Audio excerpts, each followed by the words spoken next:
Hey everyone, Bowler here with a brand new video talking about stage buffs as well as character alt buffs for things that aesthetically change, as in like camouflage or just making it harder to tell when you're doing certain stuff, and overall just small minor aesthetic buffs. And a couple of days ago I saw this post on Smash Bros Reddit talking about how Inkling can be very difficult to face for a person with color blindness, which definitely makes sense considering how hard it already is to keep track of Inkling's dash dance movement. So I could imagine it's even harder when they're basically camouflaged on certain stages because of color blindness. And I saw comments of people complaining about Inkling even when they're not colorblind. How on stages like Green Hill Zone, Green Inkling dash dancing around is very difficult to keep track of because he blends in with the ground pretty well. So this whole topic really got me thinking about what colors and really what stages give certain characters pretty much objective benefits. I didn't really expect to find anything huge, just small things that give your character a slight edge in either visibility or something else, and not necessarily to abuse, but more importantly to bring light to.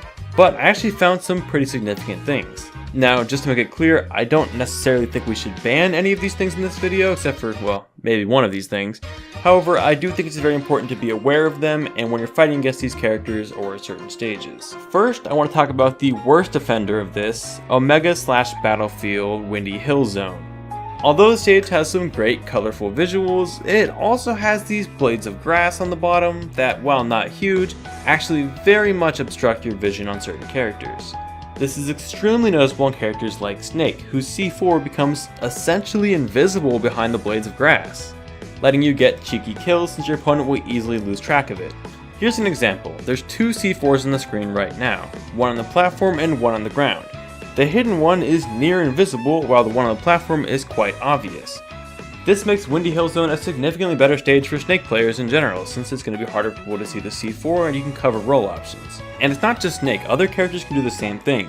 Isabelle can completely hide her down B in certain spots, letting you cover roll from ledge from an unsuspecting opponent, and just cover your opponent's approaches with a near invisible trap.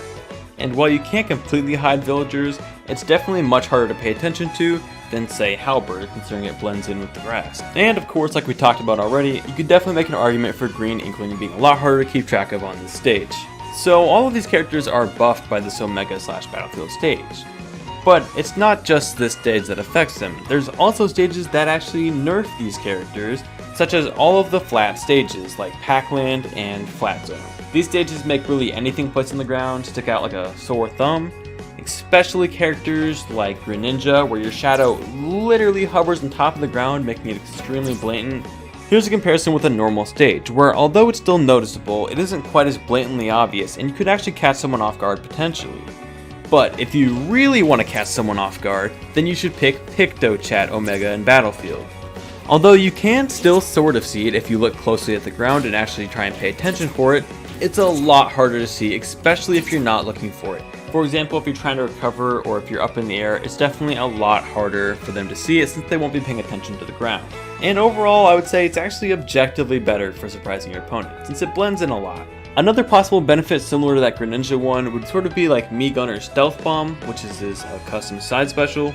Since this move is centered around a stealthy sort of attack, it definitely helps to make it harder to see. And since it's normally a white cross when traveling, it's harder to spot when playing on a stage with a white background, such as, again, PictoChat. Although the benefit gained from this one is definitely a lot smaller compared to the others, since you probably won't get much off of it, considering the fact that you're already in the animation, so it's very obvious to your opponent. Anyways, moving on from stages is an interesting slight buff, although not huge, to Game & Watch and his white color.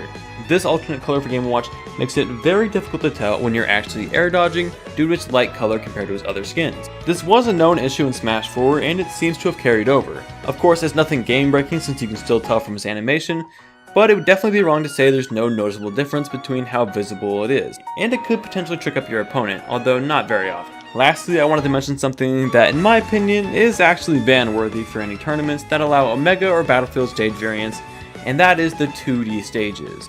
And I'll just let you see it for yourself.